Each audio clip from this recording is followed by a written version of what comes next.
नमस्कार दोस्तों, कौटिल्य बलरामपुर के YouTube चैनल पर आप सभी का स्वागत है। आज हम लोग पढ़ेंगे गुप्त साम्राज्य के बारे में। ठीक, गुप्त साम्राज्य या गुप्त काल, जिसको भारतीय इतिहास का स्वर्णकाल भी कहा जाता है, जिसमें बहुत बड़े बड़े राजा हुए हैं, जैसे चंद्रगुप्त द्वितीय, है ना, जिनको चंद्रगुप्त विक्रमादित्य भी कहा जाता है। समुद्रगुप्त का आपने नाम सुना होगा, जिनको भारत का नेपोलियन कहा जाता है। ये सब कौन से काल के महान महान शासक हैं? गुप्त काल के। ठीक, तो आज गुप्त काल को हम लोग थोड़ा सा डिटेल में समझेंगे, और ये मान के चलिए कि जो भी आपको अगले 15-20 मिनट में समझाएंगे, यहाँ से प्रश्न आपको बहुत सारे एग्जाम में डायरेक्ट मिलने वाले हैं, जिस भी एग्जाम की आप तैयारी कर रहे हैं। ठीक है, किसी भी वनडे एग्जाम की आप तैयारी कर रहे हैं, चाहे वो एसएससी हो, चाहे वो यूपीपी हो, चाहे वो रेलवे हो, चाहे यूपीट्रिपलएससी की किसी भी एग्जाम की तैयारी कर रहे हो, क्वेश्चन आपको यहाँ से डेफिनेटली मिलेगा ही मिलेगा। ठीक, तो आइए देखिए समझते हैं। गुप्त वंश। देखिए, किसी का भी इतिहास जानने के लिए, वैसे भी जब आप इतिहास पढ़ना शुरू करते हैं तो सोर्स पढ़ते हैं ना, सोर्सेस ऑफ हिस्ट्री, कि कहाँ कहाँ से हम ये जान पाते हैं कि जो आज इतिहास हम जान पा रहे हैं वो कहाँ से हमको पता चला, या हमको पता, हम तो डायरेक्ट किसी न किसी बुक से, टेक्स्ट बुक से पढ़ रहे होंगे, लेकिन जिस राइटर ने उसको लिखा उसे कहाँ से पता चला। जो मेन सोर्स है आज के फैक्ट्स का, जो मेन सोर्स है अपने इतिहास को जानने का, वो कहाँ कहाँ से हमको मिला है। जैसे इतिहास के सोर्स को दो भागों में बांटा जाता है ना, पुरातात्विक स्रोत और साहित्यिक स्रोत, और एक कॉलम और बनाया जाता है विदेशी यात्रियों का विवरण। तो वैसे ही गुप्त काल का इतिहास पढ़ने के लिए भी दो तरह के स्रोतों का इस्तेमाल किया जाता है।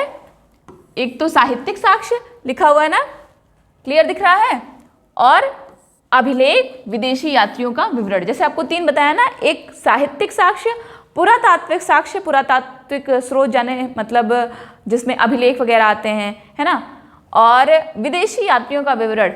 इन तीनों के माध्यम से हमको पता चलता है गुप्त काल का इतिहास। साहित्यिक स्रोत कौन कौन से हैं?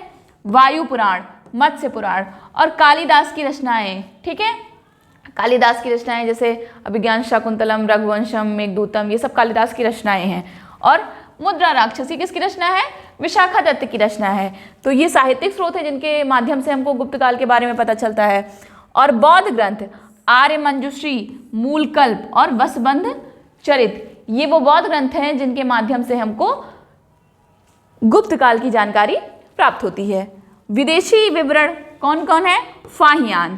ठीक, फाहियान चंद्रगुप्त विक्रमादित्य के समय ही भारत में आया था।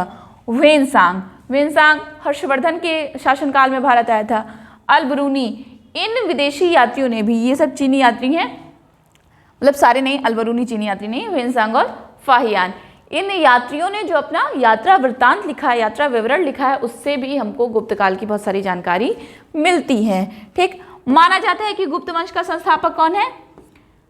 जो कुषाणों के सामंत हुआ करते थे। ठीक, जो कुषाणों के सामंत हुआ करते थे उन्हीं गुप्त वंश के संस्थापक माने जाते हैं। ठीक, और इतिहासकारों ने कहा है कि ये जो गुप्त वंश के संस्थापक थे, जो गुप्त काल के लोग थे, वो वैश्य थे। और गुप्त वंश की स्थापना किसने की है? श्रीगुप्त ने। गुप्त वंश की स्थापना किसने करी है? श्रीगुप्त ने। ये कौन थे? ये कुषाणों के सामंत थे। ठीक है, ऐसे ही एक प्रश्न आपसे कि कुषाण किसके सामंत थे? जैसे गुप्त कुषाणों के सामंत थे, ऐसे कुषाण किसके सामंत थे? ये आप कमेंट बॉक्स में मुझे लिख के बताएंगे।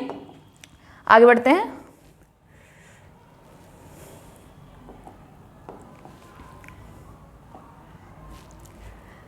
सबसे पहला संस्थापक कौन है? इसको इरेज करें। सबसे पहला संस्थापक श्रीगुप्त। गुप्त वंश की स्थापना किसने करी है? श्रीगुप्त ने करी है। ठीक है, और गुप्त वंश की स्थापना का समय 240 से 280 ईस्वी तक माना जाता है। 240 से 280 ईस्वी तक श्रीगुप्त ने शासन किया, और इसने कौन सी उपाधि धारण करी थी? महाराजा की उपाधि धारण करी थी। श्रीगुप्त के बाद इनका बेटा घटोत्कच शासक बनता है, और इसने भी महाराजा की उपाधि धारण करी है। इसके बाद चंद्रगुप्त प्रथम, ये गुप्त वंश का पहला महत्वपूर्ण राजा था। देखिए, कुछ लोग होते हैं जो संस्थापक होते हैं, है ना, कम से कम इस बात का क्रेडिट उनको जाता है कि उन्होंने एक साम्राज्य की नींव डाली, लेकिन इस नाते तो वो महान है ही, पर और कोई बहुत बड़ा काम अपने शासन में नहीं किया। तो उस लिहाज से चंद्रगुप्त प्रथम जो हैं वो पहले महत्वपूर्ण राजा हैं और इन्होंने महाराजा धीराज की उपाधि धारण की थी। ये बहुत पूछता है। इनका विवाह जो है लिच्छवी वंश की राजकुमारी कुमार देवी के साथ हुआ था। ठीक, चंद्रगुप्त प्रथम का विवाह लिच्छवी वंश की राजकुमारी कुमार देवी के साथ हुआ था और चंद्रगुप्त प्रथम ने ही 319 ईस्वी में गुप्त संवत की स्थापना करी थी। प्रश्न पूछता है कि गुप्त संवत की स्थापना किसने करी थी? तो चंद्रगुप्त प्रथम ने। कौन सी ईस्वी में करी थी? 319 ईस्वी में करी थी। ठीक, इसी के साथ ही आप कमेंट बॉक्स में बताएंगे मुझे कि विक्रम संवत और शक संवत कब से स्टार्ट हुआ है और किसने शुरू किया है। गुप्त संवत 319 ईस्वी में चंद्रगुप्त प्रथम ने शुरू किया है और कमेंट बॉक्स में आप मुझे लिख के बताएंगे कि शक संवत और विक्रम संवत किसने और कब कब शुरू किया है। ये प्रश्न ऐसे ही एग्जाम में पूछा जाता है। आगे बढ़ा जाए। इसके बाद आते हैं समुद्रगुप्त। समुद्रगुप्त उन्हीं हैं चंद्रगुप्त प्रथम के पुत्र। ये कुमार देवी भाई लिच्छवी वंश की राजकुमारी इन्हीं के पुत्र हैं चंद्रगुप्त प्रथम। ठीक, और ये अपने आप को लिच्छवी दौहित्र कहलाता था। दौहित्र माने नाती कहा जाता है, जैसे ननिहाल पक्ष से नाती ये शब्द सुने हैं। ठीक, या दोती दोता ऐसे बोला जाता है, तो यही दौहित्र का ही तद्भव रूप है दोती। ठीक, लिच्छवी दौहित्र कौन कहलाता था? प्रश्न ऐसे ही पूछेगा कि लिच्छवी दौहित्र किसको कहा जाता था? तो किसको कहा जाता था? समुद्रगुप्त को कहा जाता था। ठीक,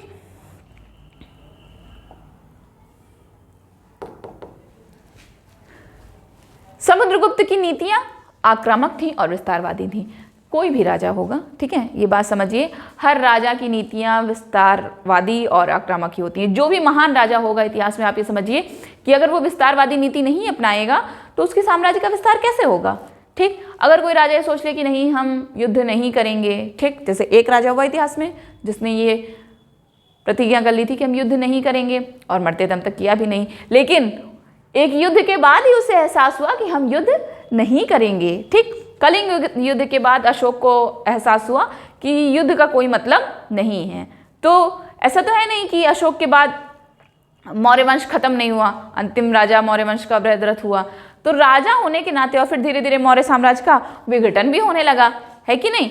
तो राजा होने के नाते जरूरी है, अशोक की अपनी खूबी ये आप कह सकते हैं कि भले से उसने नए क्षेत्र को अपने में मिलाया ना हो, लेकिन कम से कम जितना था उसको बरकरार रखे रहा। इसके लिए भी जरूरी है कि आपका एडमिनिस्ट्रेशन बहुत अच्छा हो। तो राज्य फैलाने के लिए राजा को विस्तारवादी नीति तो अपनानी ही पड़ेगी। समुद्रगुप्त ने आर्यावर्त के 9, आर्यावर्त यानी उत्तर भारत के 9 राज्यों को जीता और दक्षिण भारत यानी दक्षिणावर्त के 12 राज्य को जीतकर अपने राज्य में मिला लिया था। इतना बड़ा अपना एम्पायर समुद्रगुप्त ने खड़ा कर दिया था और इन्हीं विजयों के कारण इतिहासकार स्मिथ ने समुद्रगुप्त को भारत का नेपोलियन कहा है। प्रश्न बहुत बार पूछता है कि भारत का नेपोलियन किसको कहा जाता है, तो समुद्रगुप्त को कहा जाता है। नेपोलियन बोनापार्ट फ्रांस का सम्राट था जिसने जो भी युद्ध लड़ा सब जीता ही जीता। ठीक है, तो इस वजह से नेपोलियन से तुलना करी जाती है जो कभी हारा नहीं था। तो भारत का नेपोलियन कौन कहा जाता है? समुद्रगुप्त कहा जाता है। समुद्रगुप्त के दरबारी कवि कौन थे? हरिसेन थे, जिन्होंने इलाहाबाद प्रशस्ति या इलाहाबाद ना लिखा रहे प्रयाग प्रशस्ति लिखा रहे तो कंफ्यूज नहीं होइएगा। प्रयाग प्रशस्ति की रचना किसने करी थी? हरिसेन ने करी थी। प्रश्न बहुत बार एग्जाम में पूछा जाता है कि प्रयाग प्रशस्ति की रचना किसने करी थी? हरिसेन ने करी थी। ठीक,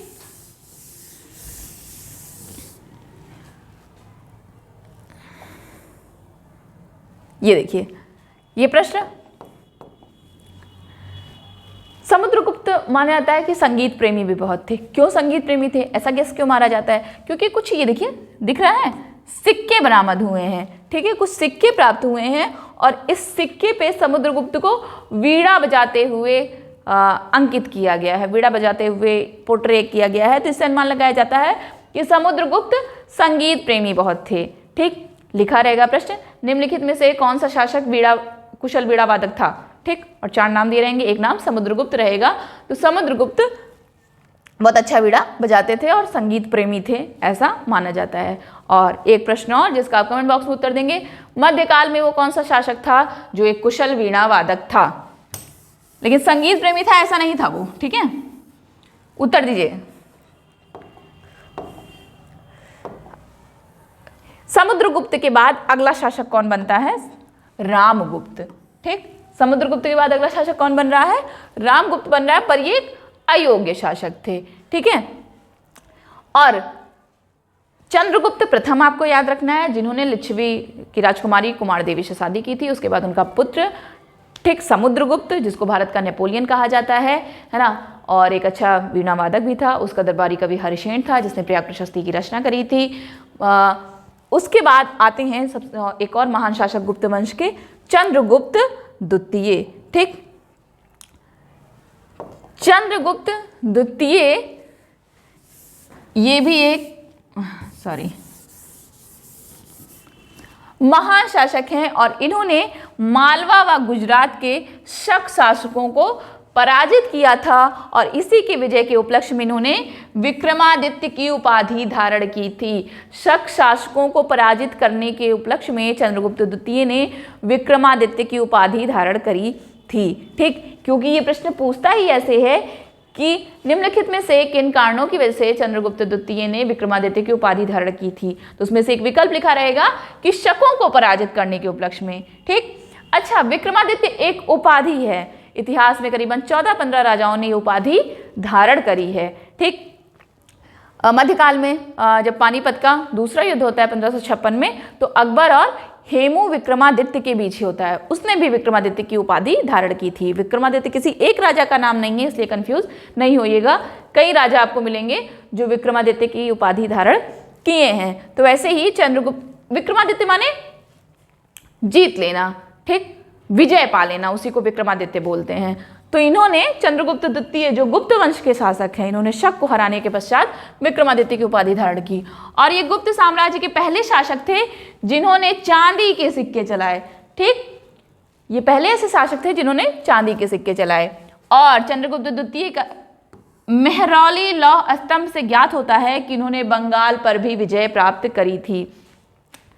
दिल्ली के मेहरौली में एक लोहे का स्तंभ बना हुआ है। ठीक, जब आप कुतुब मीनार कभी घूमने गए होंगे तो उसी परिसर में लौह स्तंभ भी बना हुआ है, और इससे पता चलता है कि लोग धातु के मामले में बहुत जानकार भी थे, क्योंकि अभी भी सोचिए, बना तो वो लोहे का है लेकिन उसका क्षरण आज भी नहीं हो रहा है। अमूमन आप देखेंगे कि लोहे पे जंग लग जाता है, उसका क्षरण होता है, वो धीरे धीरे समाप्त हो जाता है, लेकिन इतना पुराना होने के बावजूद आज भी वो लौह स्तंभ ऐसे ही खड़ा हुआ है। और उसी लौह स्तंभ से हमको पता चलता है कि इन्होंने, चंद्रगुप्त द्वितीय ने बंगाल पर विजय प्राप्त की थी। और चंद्रगुप्त द्वितीय या चंद्रगुप्त विक्रमादित्य के ही समय चीनी यात्री फाहियान भारत आया था। प्रश्न पूछेगा, फाहियान किसके शासनकाल में भारत आया था? तो चंद्रगुप्त विक्रमादित्य या चंद्रगुप्त द्वितीय के शासनकाल में भारत आया था। इसकी रचना का नाम है फो यू की। ठीक, रचना यानी इन्होंने जो अपनी यात्रा विवरण लिखी उसका नाम है फो यू की, या फो यू की भी कहीं कहीं लिखा रहता है। किसके शासनकाल में आए हैं ये? चंद्रगुप्त द्वितीय या चंद्रगुप्त विक्रमादित्य के शासनकाल में भारत आए हैं। ठीक, देखिए, महान इसलिए भी कि इनके दरबार में 9 विद्वान रहते थे। दिखाई दे रहा है, इनके दरबार में 9 विद्वान रहते थे जिनको नवरत्न कहा जाता था। ठीक है, चंद्रगुप्त विक्रमादित्य के दरबार में 9 लोग रहते थे, 9 विद्वान रहते थे जिनको नवरत्न कहा जाता था। ऐसे ही अकबर ने भी अपने दरबार में 9 रत्नों को रखा था। ऐसे ही शिवाजी के दरबार में अष्ट प्रधान रहते थे। ऐसे ही कृष्णदेव राय के दरबार में अष्ट दिग्गज रहते थे। ठीक, तो वैसे ही चंद्रगुप्त विक्रमादित्य के दरबार में 9 रत्न रहते थे। 9 रत्नों का नाम देख लीजिए। सबसे पहले हैं धन्वंतरी। ये किसके थे? ये आयुर्वेद के ज्ञानी थे, ये आयुर्वेद के ज्ञानी थे। उसके बाद क्षपणक, ये किसके ज्ञानी थे? ये विद्वान और नीति शास्त्र, मतलब नीति शास्त्र या एथिक्स से परिपूर्ण थे, उसके ज्ञानी थे। शंकु, ये ज्योतिषी विद्या के ज्ञानी थे। बेताल भट्ट, ये तांत्रिक विद्या के ज्ञानी थे। ठीक, घटकरफर एक कवि थे। वर रुचि, ये व्याकरण अर्थात व्याकरण के ज्ञानी थे। ठीक है, अमर सिंह, ये कोशकार से संबंधित कार्य से परिपूर्ण थे। वारामेर, ये खगोल वैज्ञानिक थे। और कालिदास, बहुत इंपॉर्टेंट प्रश्न है। कालिदास ये संस्कृत के महाकवि थे। अभिज्ञान शाकुंतलम इनकी सबसे महान रचना किसने लिखी है? कालिदास ने लिखी है। मेघदूतम किसने लिखी है? कालिदास ने लिखी है। और कालिदास की और तमाम रचनाओं को आप कमेंट में लिख के मुझे बताएं, जिससे मुझे लगे तो कि आपको पता है। ये वो नवरत्न हैं। ये प्रश्न ऐसे ही पूछा जाएगा कि संस्कृत के महान कवि कालिदास निम्नलिखित में से किसके दरबार में नवरत्न के रूप में थे? तो आपको याद होना चाहिए किसके दरबार में? चंद्रगुप्त विक्रमादित्य के दरबार में, या विक्रमादित्य ना लिखा रहे तो चंद्रगुप्त द्वितीय के दरबार में। प्रथम और द्वितीय में कंफ्यूज नहीं होइएगा। प्रथम ने क्या चलाया था? गुप्त संवत चलाया था। कब? 319 ईस्वी में। ठीक है, आगे बढ़ते हैं। उसके बाद आइए कुमारगुप्त प्रथम। चंद्रगुप्त विक्रमादित्य के बाद शासक कौन बनता है? कुमारगुप्त प्रथम बनता है। और कुमारगुप्त प्रथम से सबसे इंपॉर्टेंट जो प्रश्न है वो यही कि इन्होंने नालंदा विश्वविद्यालय की स्थापना करी थी। प्रश्न पूछेगा नालंदा विश्वविद्यालय की स्थापना किसने करी है? तो कुमारगुप्त प्रथम ने करी है। ये देखिए नालंदा विश्वविद्यालय की आपको फोटो भी दिख रही होगी, थोड़ी सी ब्लर है लेकिन दिख रहा होगा। अवशेष बचा हुआ है, ये वही नालंदा विश्वविद्यालय है जिसको कुतुबुद्दीन ऐबक के सेनापति बख्तियार खिलजी ने जला दिया था। ठीक है, और ऐसा माना जाता है कि नालंदा विश्वविद्यालय की पुस्तकालय में इतनी पुस्तकें थी, इतनी ढेर सारी पुस्तकें थी कि 6 महीने तक की वहाँ की लाइब्रेरी जलती रही थी। 6 महीने, आप यकीन नहीं कर पाएंगे। ये इसलिए इतनी बड़ी बात है 6 महीने, क्योंकि कागज़ को जलते हुए समय नहीं लगता, वो तुरंत जल जाता है। कागज़ जला के आप देखे होंगे, तुरंत जल जाता है। अब सोचिए, पुस्तकों का अनुमान करिए कि 6 महीने तक लगातार जल रही है। काश कि आज भी वो सारे एविडेंस होते तो हमें और पता नहीं क्या क्या जानकारी पता चलती। लेकिन प्रश्न ये है कि नालंदा विश्वविद्यालय का स्थापना किसने करा था या किसने बनवाया था? कुमारगुप्त प्रथम ने बनवाया था। नालंदा विश्वविद्यालय को जला किसने दिया था? बख्तियार खिलजी ने। ठीक, आगे बढ़े। और कुमारगुप्त के बाद अगला शासक बनता है स्कंदगुप्त। ठीक, और इसके बाद गुप्त वंश में कई छोटे छोटे शासक हुए हैं। देखिए, अगर आप सारे छोटे छोटे शासकों को पढ़ेंगे तो फिर यही थोड़ा ना पढ़ना है। किसी भी कंपटीशन को क्लियर करने के लिए आपको जनरल नॉलेज होनी चाहिए। किसी भी सब्जेक्ट में, किसी भी सब्जेक्ट में स्पेसिफिक नॉलेज नहीं होनी। वो महान महान राजा या वो महान महान फैक्ट जिनसे प्रश्न बनने हैं, सिर्फ वही आपको बताए जा रहे हैं। ठीक है, तो अगला शासक कौन बना है? स्कंदगुप्त। इसके बाद छोटे छोटे तमाम शासक बने हैं। आइए, एरड़ अभिलेख से हमें भानुगुप्त के शासन की जानकारी मिलती है कि गुप्त वंश में एक और राजा हुआ था, भानुगुप्त। और भानुगुप्त से ज़्यादा इंपॉर्टेंट क्या है कि एरड़ अभिलेख से हमें सती प्रथा का पहला साक्ष्य मिला था। सती प्रथा एक प्रथा होती थी जिसमें किसी भी स्त्री का जब पति मर जाता था तो पति को चिता पे लिटाया जाता था और उसी चिता पे उसकी जिंदा स्त्री यानी जिंदा पत्नी को भी उसी के साथ बांध के जला दिया जाता था। ठीक, ये एक प्रथा थी जिसको सती प्रथा कहा जाता था। साथ में सती हो जाना, जला के खाक कर दिया जाता था। ये प्रथा का साक्ष्य एविडेंस हमको किस में मिलता है? एरड़ अभिलेख से मिलता है। प्रश्न पूछेगा सती प्रथा का पहला साक्ष्य आपको कहाँ से प्राप्त होता है? तो एरड़ अभिलेख से। और एरड़ अभिलेख से हमें किसकी जानकारी मिलती है? भानुगुप्त के शासन की जानकारी मिलती है। ठीक, अब ये एक आयरनी ही है कि वैसे तो गुप्त काल स्वर्ण काल कहा जाता है, लेकिन अब सती प्रथा भी उसमें प्रचलन में थी। ठीक है, अंतिम शासक कौन है? विष्णुगुप्त हैं। और इसके बाद गुप्त साम्राज्य छिन्न भिन्न हो गया है। गुप्त वंश का अंतिम शासक कौन है? विष्णुगुप्त है। ठीक, देखिए ये तमाम सारे गुप्त वंश की स्थापत्य कला के नमूने हैं।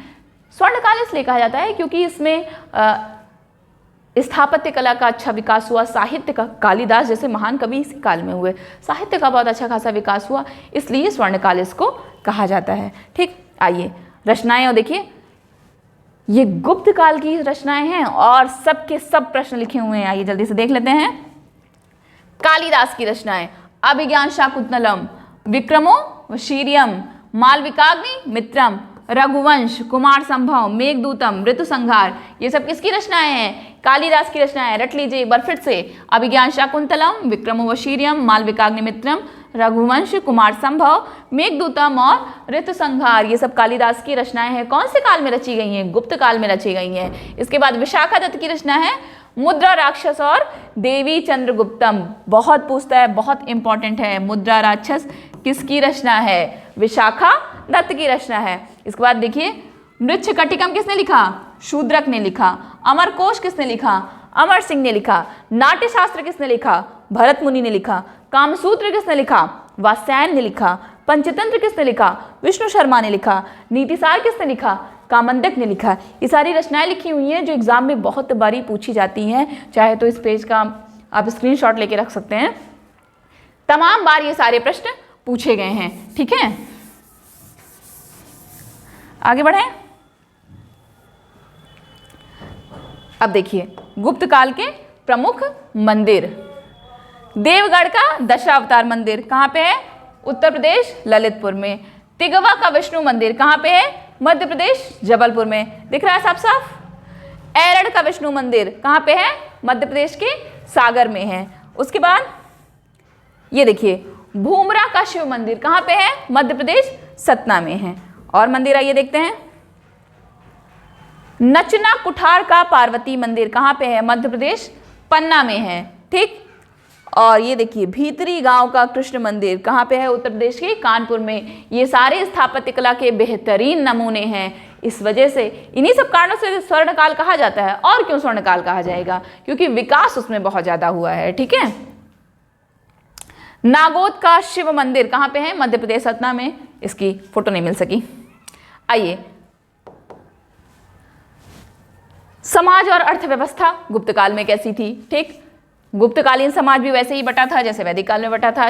परंपरागत रूप से जैसे चली आ रही थी परंपरा, 4 वर्ण में ब्राह्मण, क्षत्रिय, वैश्य और शूद्र 4 वर्गों में समाज बटा हुआ था। गुप्त काल में बाल विवाह की प्रथा को बढ़ावा मिला है। ठीक, छोटे छोटे बच्चे, बाल विवाह माने एक तो बाल विवाह आप वो समझिए जिसका वर्णन प्रेमचंद्र बहुत करते हैं कि जो पुरुष रहेगा वो कम से कम 40-45 साल का रहेगा और जो लड़की रहेगी, स्त्री रहेगी, वो हद से हद 9, 10, 11, 12, 13 ऐसे साल की रहेगी।